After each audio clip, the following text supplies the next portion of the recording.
Good morning students. तो चलिए बच्चों, अब हम देखते हैं,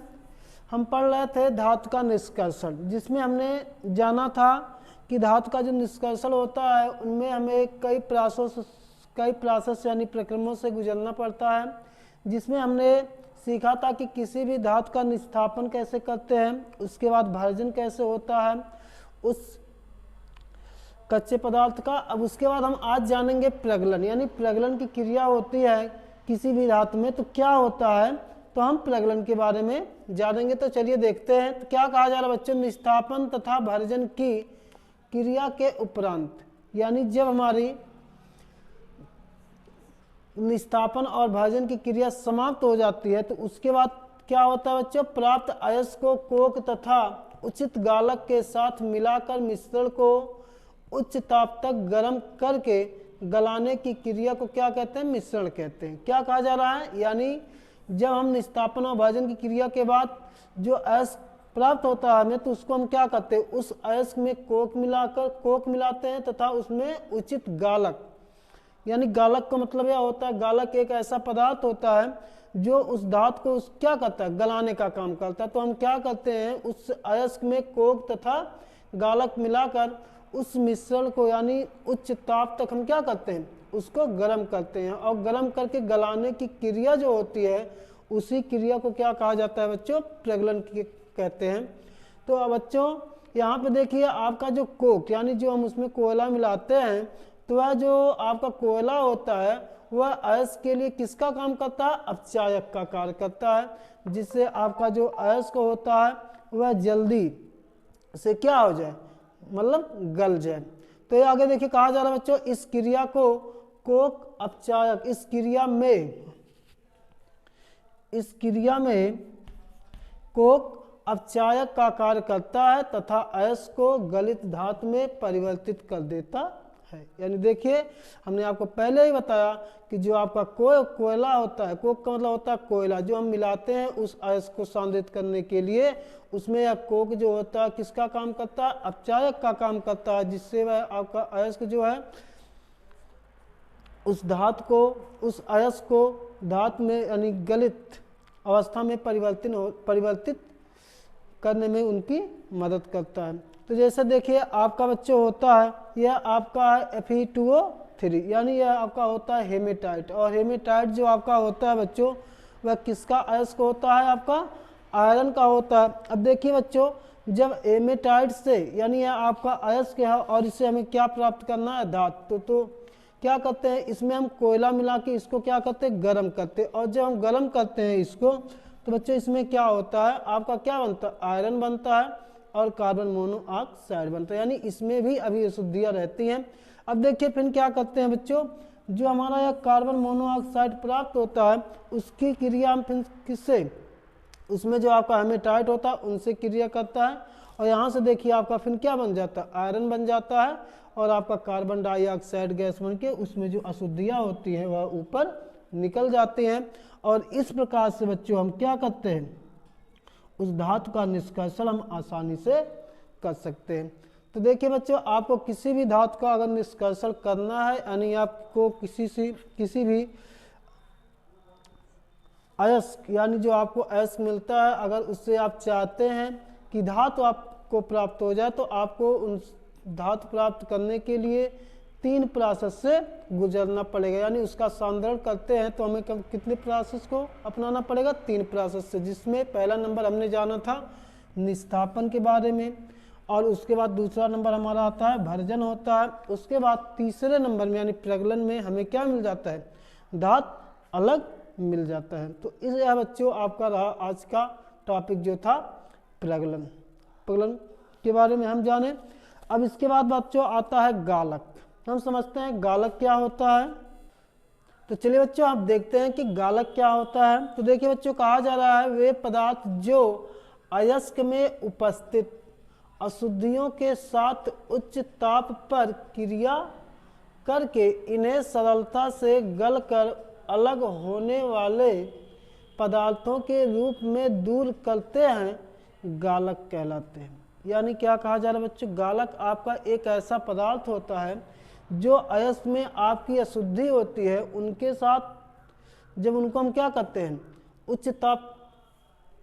पर गर्म करते हैं, तो वह क्या करता है, उनके साथ क्रिया करके और उनको गल कर अलग होने में क्या करता है, उस पदार्थ से मदद करता है, और उससे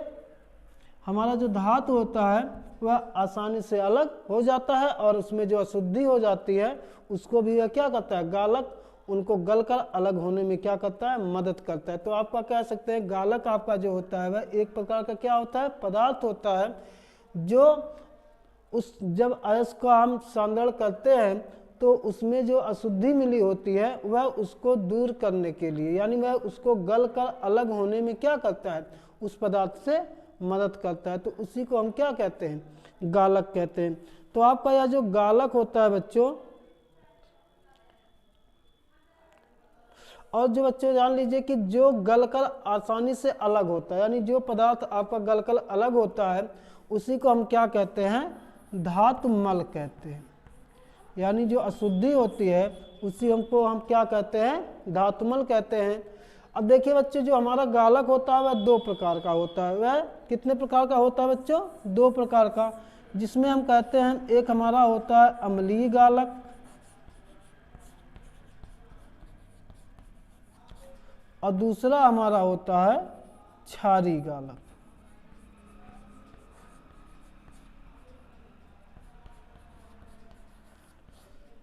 अब बच्चों हम समझते हैं, मान लीजिए आपके पास कोई आपने अयस्क लिया और उस अयस्क में अगर उस अयस्क में अगर आपका अम्लीय अशुद्धि है, आपकी अशुद्धि जो है अम्लीय है, अम्ल की मात्रा में है, जो आपकी अशुद्धि उस पदार्थ में मिली हुई है वह यदि अम्ल के प्रकृति की है, तो अगर हम उस अशुद्धि को दूर करना चाहते हैं तो उसमें हम कौन सा गालक मिलाएंगे, हम मिलाएंगे क्षारीय गालक। चलिए बच्चों, अब आते हैं हम संक्षारण पे, यानी जिसे हम इंग्लिश में क्या कहते हैं, कोरिजन। तो बच्चों संक्षारण का जो मतलब होता है वह किसी वस्तु को खराब कर देता है, यानी संक्षारण आपका ही होता है। तो चलिए हम देखते हैं कि संक्षारण होता क्या है। तो देखिए बच्चों, जैसा से आपसे कहा जा रहा है कि धातुओं को वायु में खुला छोड़ देने पर उनमें उपस्थित गैसें व जलवाष्प धातु से क्रिया करके धातु ऑक्साइड, धातु सल्फाइड या धातु कार्बोनेट बना लेती है, जिससे धातु का धीरे धीरे क्षय होने लगता है। इस क्रिया को संक्षारण कहते हैं। क्या कहा बच्चों, यदि आपके पास कोई धातु है, बच्चों हम धातु की बात क्यों कर रहे हैं, क्योंकि हम इस चैप्टर में धातुओं के बारे में ही जा रहे हैं, तो इसलिए यहाँ पे धातु की बात की जा रही है। तो क्या कहा जा रहा है, यदि आपके पास कोई धातु है और जब आप इसको वायु में खुला छोड़ देते हैं तो जानते हैं कि वायु में बहुत सी गैसें हैं और बहुत क्या है, जलवाष्प है। यानी तब यह हुआ क्या करते हुए गैसें जो है या जलवाष्प जो है वह उन धातुओं से के साथ क्या कर लेती है, क्रिया कर लेती है, और उन क्रिया करने के माध्यम से वह उस धातु का क्या बना लेते हैं, या तो ऑक्साइड बना लेंगी, या तो धातु का सल्फाइड बना लेंगी, या धातु का क्या बना लेती है, कार्बोनेट बना लेती है, जिससे उस धातु का क्या होने लगता है, क्षय होने लगता है, जिससे उस धातु की जो ऊपरी परत होती है वह धीरे धीरे क्या होती है, उनके बीच जो आकर्षण बल लगा होता है जिसके कारण वह धातु आपस में जुड़े होते हैं तेजी से। लेकिन जब वह धातु या तो ऑक्साइड के रूप में आते हैं या सल्फाइड के रूप में या कार्बोनेट के रूप में उनके ऊपर जमा होती हैं, तो वे क्या करते हैं, उनके बीच जो बंध, वह धातुओं के बीच जो बंध बना होता है वह उनको क्या करते हैं, धीरे धीरे वीक करते हैं, उनको क्या कर देते हैं, कमजोर कर देते हैं, जिसके कारण उस धातु की जो परत जो होती है वह क्या होती है, वीक हो जाती है और उस पदार्थ का आपका क्या होने लगता है, धीरे धीरे क्षय होने लगता है। तो इस क्षय होने की क्रिया को ही क्या कहते हैं, संक्षारण कहते हैं। यानी आप कह सकते हैं किसी भी पदार्थ का यदि खराब हो जाना, यानी जब वह पदार्थ आपका वायु या जलवाष्प के संपर्क या नमी के संपर्क में आता है तो उस वस्तु का क्या होता है, धीरे धीरे खत्म होने लगता है, उसकी जो ऊपरी परत होती है वह आपका क्या होने लगता है, समाप्त होने लगता है। तो उसी क्रिया को हम क्या कहते हैं, संक्षारण कहते हैं। और तो बच्चों आप देखिए, यदि आपके पास कोई धातु है तो यदि आप चाहते हैं कि उस धातु का संक्षारण न हो, यानी वह धातु हमारी सुरक्षित मात्रा में रहे, तो आपको क्या करना होगा, उसको वायु में खुला नहीं छोड़ना चाहिए। ये क्योंकि आप जानते हैं कि जो वायु है, वायु में बहुत सी क्या गैसें हैं, उसमें जलवाष्प भी है, और जो धातुएं आपकी होती हैं वह उनसे क्रिया करके क्या बना लेंगी, धातु का ऑक्साइड बना लेंगी या उनका सल्फाइड या कार्बोनेट बना लेंगी। और जब उस धातु का कार्बोनेट या सल्फाइड या ऑक्साइड बन जाएगा तो वह धीरे धीरे उस धातु को क्या करने लगती है, क्षय करने लगती है, जिससे आपका जो धातु होता है वह क्या होता है, खराब होने लगता है। तो बच्चों आज जाने कि संक्षारण क्या होता है, यानी संक्षारण की क्रिया का सीधे से मतलब है आपकी जो धातु है वह क्या होती है, कमजोर हो जाती है, यानी खराब होने लगती है। अब चलिए हम देखते हैं कि इसके कौन कौन से उदाहरण है, यानी कोई पदार्थ अगर हम खुला छोड़ते हैं तो वह कैसे आपका खराब होता है। तो आपसे कहा जा रहा बच्चों, यदि आपके पास सिल्वर की कोई धातु है और आप उसको क्या कर देते हैं, अगर उसको आप वायु में खुला छोड़ देते हैं, यदि वह कुछ दिन वायु में खुला रहा तो वह क्या होता है बच्चों, सिल्वर जो होता है वह वायु की उपस्थिति में सल्फर के साथ अक्रिया कर करके सिल्वर का क्या बना लेता है, सिल्वर सल्फाइड का क्या बना लेते हैं, परत बना लेते हैं उनके ऊपर, और जिससे वह क्या होता है, खराब हो जाता है, और वह जो आपका सिल्वर होता है वह आपका क्या हो जाता है, काला हो जाता है। तो इस प्रकार से बच्चों आप अगर सिल्वर यानी आपका जो Ag आपका धातु है, अगर आप इसको वायु में छोड़ देंगे तो आपका जान लीजिए वह क्या होगा, सल्फर के साथ क्रिया करके वह आपका उसका सल्फाइड बना लेगा, और वह आपका धातु जो होगा, सिल्वर जो होगा वह क्या हो जाएगा, काला हो जाएगा। दूसरा है, आपसे कहा जा रहा है कि कॉपर में उपस्थित आर्द्र कार्बन डाइऑक्साइड के साथ क्रिया करके इसकी सतह पर भूरे रंग की चमक धीरे धीरे खत्म हो जाती है, इस पर हरे रंग की परत चढ़ जाती है, और यह हरा पदार्थ कॉपर कार्बोनेट का होता है। यानी बच्चों आपसे कहा जा रहा है, मान लीजिए यदि आपके पास क्या आता है, कॉपर की धातु है और आप उसको क्या करते हैं, वायु में खुला छोड़ देते हैं, तो यह जब पदार्थ यानी आपका जो कॉपर धातु है जब यह वायु के संपर्क में आता है तो इसके ऊपर जो चमक होती है कॉपर धातु के, यह जो होता है वायु के साथ क्रिया करके क्या बना लेती है, धातु का कार्बोनेट बना लेती है, और जब धातु का कार्बोनेट बनाती है कार्बन का, तो वह उसके ऊपर किस रंग में परिवर्तित हो जाती है, हरे रंग में परिवर्तित हो जाती है, और यह पदार्थ हमारा क्या हो जाता है, इसकी जो पहले से चमक थी वह आपकी चमक गायब हो जाती है। तो इस प्रकार से आप कह सकते हैं कि जब हमारे कॉपर धातु का संक्षारण होता है, यानी कॉपर की धातु जो होती है हमारी खराब होती है, तो उसमें कौन सी परत जमती है, कार्बोनेट का, और जब हमारा Ag होता है उसमें किस पदार्थ का परत जमा हो जाता है, सल्फाइड का। इस बात को आपको ध्यान में रखना है। तीसरा नंबर है बच्चों, आपसे कहा जा रहा है कि लंबे समय तक आर्द्र वायु में रहने पर लोहे पर भूरे रंग की पदार्थ की परत चढ़ जाती है, जिसे हम क्या कहते हैं, जंग कहते हैं। तो इस बात को आप बच्चे जानते भी हैं। मान लीजिए अभी आपके पास कोई लोहे की छड़ है और यदि आप उसको वायु में कुछ दिनों तक रख देते हैं, या तो आपका जो बच्चों लोहा होता है वह नमी से और वायु के संपर्क से धीरे धीरे इसके ऊपर क्या होती है, एक भूरे रंग की परत चढ़ जाती है, जो लोहे की शक्ति को क्या करता है, कमजोर बना देता है, जिससे आपका जो लोहा होता है या लोहे की छड़ होती है वह धीरे धीरे आपका क्या होती है, खराब हो जाती है। तो बच्चों इस प्रकार से आपने जाना कि मान लीजिए संक्षारण क्या होता है, और संक्षारण में मान लीजिए अगर आपके पास कोई पदार्थ है तो वह किस प्रकार से आपका किस प्रकार से उस धातु का क्या होता है, संक्षारण होता है। तो बच्चों अब हम देखेंगे कि मतलब यह संक्षारण की क्रिया, यानी यदि आपके पास कोई धातु है और तो आप चाहते हैं कि वह धातु खराब ना हो, यानी उस धातु का संक्षारण ना हो, यदि हम उसको वायु या नमी में रखें तो आप उसको किस तरीके से बचा सकते हैं, अब उसके हम बचाव के बारे में जानेंगे। तो चलिए बच्चों हम देखते हैं कि संक्षारण से बचाव, यानी मान लीजिए यदि आपके पास कोई भी धातु है तो उस धातु का हम संक्षारण होने से किस प्रकार से बचाव कर सकते हैं। तो देखिए बच्चों आपको यहाँ पे बोर्ड पे लिखा गया है कि उस धातु को संक्षारण से बचाव करने के लिए हम निम्नलिखित उपाय कर सकते हैं। तो नंबर 1 आपका आता है पेंट लगाकर, यानी यदि आपके पास पेंट है और मान लीजिए धातु है और आप उसको चाहते हैं कि वह धातु आपका खराब ना हो, यदि हम उसको नमी या वायु के संपर्क में रखते हैं तो आप क्या कर सकते हैं, उस धातु पे पेंट लगा करके क्या कर सकते हैं, उस धातु की आप सुरक्षा कर सकते हैं। जैसा कि आप जानते हैं आपके घर की जो लोहे की दरवाजे होते हैं या लोहे की पुलें होती है, आप देखते हैं कि बसें जो होती हैं उनमें भी बसों के, ट्रकों के, रेल के डिब्बों को जंग से बचाने के लिए क्या किया जाता है, उन सभी का उन सब पे क्या कर दिया जाता है, उनकी पेंटिंग कर दी जाती है, उन्हें उन पे पेंट की एक लेयर चढ़ा दी जाती है, जिससे वह आपका पदार्थ जो होता है, धातु लोहा जो होता है वह आपका खराब नहीं होता। तो आप कह सकते हैं कि हम पेंट चढ़ा करके भी धातु का हम बचाव कर सकते हैं, यानी उसको संक्षारण होने से हम उनको रोक सकते हैं। उसके बाद बच्चों क्या कहा जा रहा है, दूसरा पॉइंट, तेल व ग्रीस लगाकर, यानी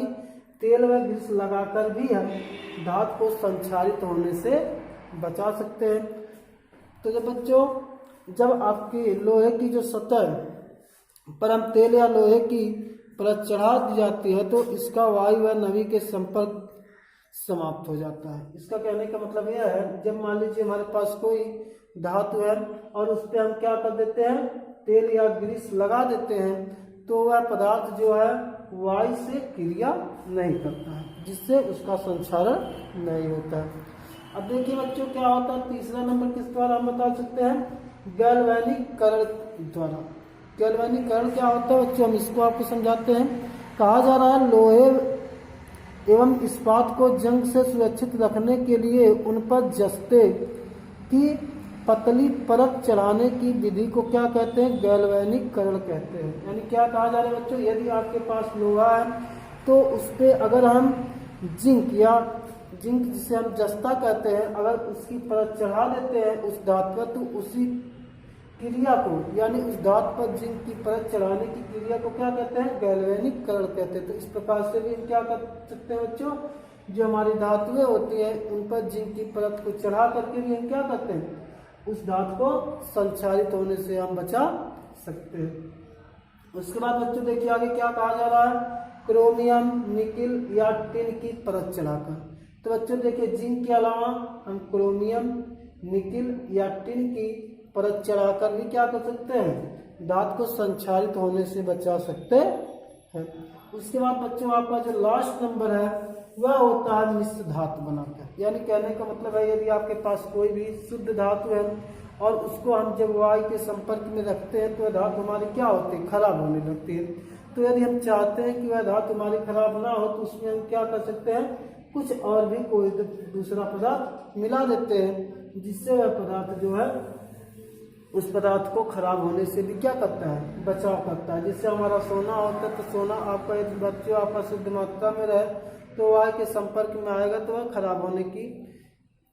समस्या में पड़ सकता है। लेकिन आपका जो सोना शुद्ध रूप में होता है वह द्रव के रूप में होता है, इसलिए उनको हम क्या कर सकते हैं, उसमें हम कॉपर की कुछ क्या मिला देते हैं, अशुद्धि मिला देते हैं, तब वह हमारा क्या हो जाता है, कठोर पदार्थ में बदल जाता है और वह जो है जल्दी, जब उसको हम वायु में खुला छोड़ देते हैं तब भी वह हमारा जल्दी खराब नहीं होता है। तो बच्चों इस प्रकार से हम यदि चाहते हैं कि हमारा जो धातु है वह सुरक्षित रहे तो उससे बचाने के लिए इन सब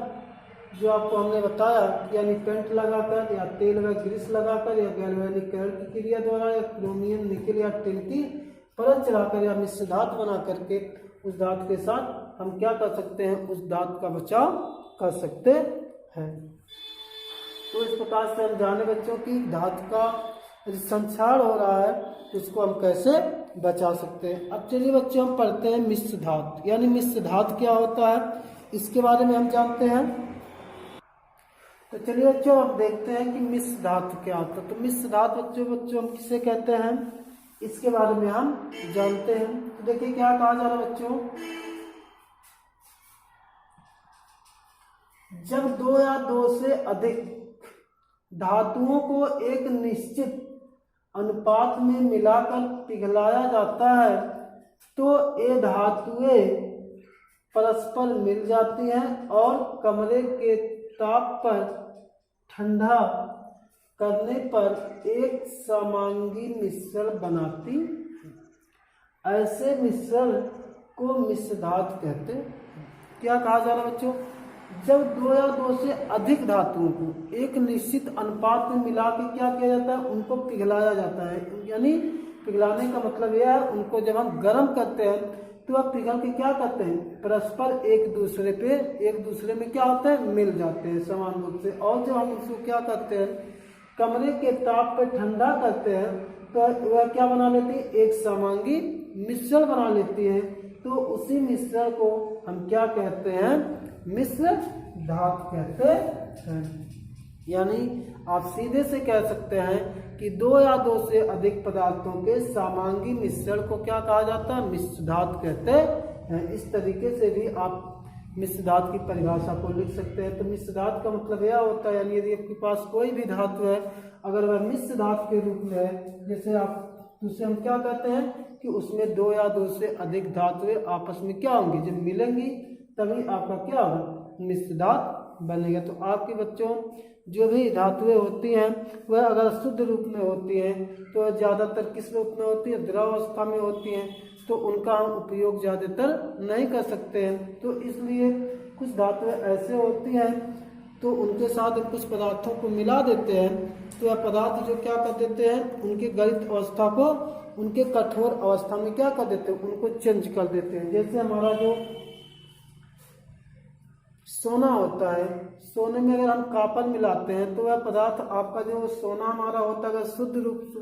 रूप का आपका सोना है तो द्रव अवस्था में पाया जाता है। लेकिन जब हम उसमें कॉपर मिलाते हैं तो वह क्या कर देता है, वह कॉपर के जो धातु होते हैं, कण होते हैं, उनको यानी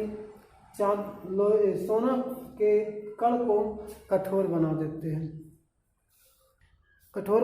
हैं, तो बच्चों इस प्रकार से आपके जो मिश्र धातु होते हैं वह दो या दो से अधिक पदार्थों का क्या होता है, समांगी मिश्रण होता है। तो आपको चलिए बच्चों हम जैसे बताते हैं कि कुछ मिश्र धातु, जैसे आपका मान लीजिए यह इस्पात है, क्या इस्पात, तो जो आपका बच्चे इस्पात होता है वह लोहा और कार्बन का क्या होता है, मिश्रण होता है। क्या होता है बच्चों, लोहा और कार्बन का, यानी आपका जो लोहे का गुण पाया जाता है इसमें वह आपका ज़्यादा होता है, 99.05% होता है, और आपका केवल 0.5% जो आपका होता है वह क्या होता है, कार्बन होता है। लेकिन आपका जो यह इस्पात है इसमें देखिए बच्चों आपका क्या पाया जाता है, लोहा पाया जाता है, और क्या पाया जाता है, कार्बन। अब देखिए बच्चों आपका जो लोहा होता है वह क्या होता है, बहुत ही मजबूत होता है और कठोर होता है, जिसके कारण आपका जो स्टील यह होता है, यह स्टील आपका क्या है, एक मिश्र धातु है, यह क्या होता है, कठोर होता है। क्यों कठोर होता है, क्योंकि इसमें जो लोहे की मात्रा होती है वह अधिक मात्रा में पाई जाती है, और लोहा आपका क्या होता है बच्चों, कठोर होता है। अब दूसरा हम देखते हैं बच्चों स्टेनलेस स्टील, स्टेनलेस स्टील, यह भी बच्चों आपका क्या है, एक मिश्र धातु है। तो बच्चों इसमें जो आपका होता है 74% आपका क्या होता है, लोहा होता है। इसमें जो आपकी लोहे की मात्रा पाई जाती है वह क्या होता है, 74% होता है। यहाँ बच्चों इसको हम इरेज करके ऊपर लिखते हैं और आपको बताते हैं कि मतलब कौन कौन सी मिश्र धातु है और उसमें कितने प्रतिशत। इसमें देखिए आपका लोहा कितना परसेंट पाया जाता है बच्चे, 74% पाया जाता है, और आपका जो क्रोमियम होता है वह आपका होता है 18%, और क्रोमियम के अलावा इसमें आपका निकिल की भी मात्रा पाई जाती है, और जो निकिल की मात्रा है वह आपका होता है 8%। तो देखिए बच्चों आपका जो स्टेनलेस स्टील होता है वह 3 प्रकार के धातुओं से मिलके बना हुआ है। कौन कौन से, लोहा, क्रोमियम और निकिल, जिसमें आपकी सबसे ज्यादा मात्रा किसकी है, लोहे की है। अब लोहा आपका कैसा होता है, कठोर होता है, तो आप कह सकते हैं जो आपका स्टेनलेस स्टील होता है यह भी क्या होगा, कठोर होगा। अब देखिए हम देखते हैं तीसरा पदार्थ कॉपर। कार्बनिक पीतल देखते हैं। बच्चों आपसे पूछा जाता है एग्जाम में कि बताइए पीतल जो है वह किस किस धातु का मिश्रण है और इसमें किस धातु की मात्रा कितनी है। तो बच्चों आपका जो पीतल होता है वह जो है कॉपर और जिंक का मिश्रण होता है। जो हमारा इसमें कॉपर की मात्रा होता है वह होता है 80% और जो जिंक की मात्रा होता है वह होता है 20%। इसके बाद बच्चों हम करते हैं सिल्वर की बात। सिल्वर जिसे हम क्या कहते हैं Ag कहते हैं, इसका संकेत जो होता है। तो जो बच्चों आपका सिल्वर होता है, जर्मन सिल्वर भी जिसे हम कहते हैं, इसमें आपका कॉपर जो होता है बच्चों वह होता है 60%, जिंक हमारा होता है वह होता है 20% और जो हमारा निकिल होता है वह भी होता है हमारा 20%। तो बच्चों इन तीन या चार धातुओं की जो हमने इस मिश्र धातुओं के नाम बताया, इनको आपको क्या करना है, याद करना है, जिससे आपको यह पता रहेगा। तो आपके एग्जाम में अगर पूछा जा सकता है, पूछ ले कि जर्मन सिल्वर में बताइए किन धातुओं से मिलकर बना हुआ है और उसकी मात्रा कितनी है। तो आप बता सकते हैं कि जो हमारा जर्मन सिल्वर होता है वह 3 प्रकार की धातुओं से मिलकर बना हुआ है, जिसमें हमारा एक कॉपर होता है 60%, दूसरा जिंक होता है 20% और जो निकिल होता है उसकी मात्रा होती है 20%। तो बच्चों इस प्रकार से आपका यह चैप्टर आज समाप्त हुआ और अब इसके नेक्स्ट वीडियो में हम पढ़ेंगे नेक्स्ट चैप्टर जो है हमारा कार्बन और उसके यौगिक। तो नेक्स्ट वीडियो में हम जानेंगे चैप्टर नंबर 4 के बारे में। बच्चों बस आज का क्लास यहीं पे समाप्त होता है। आपको क्लास देखने के लिए बहुत बहुत धन्यवाद।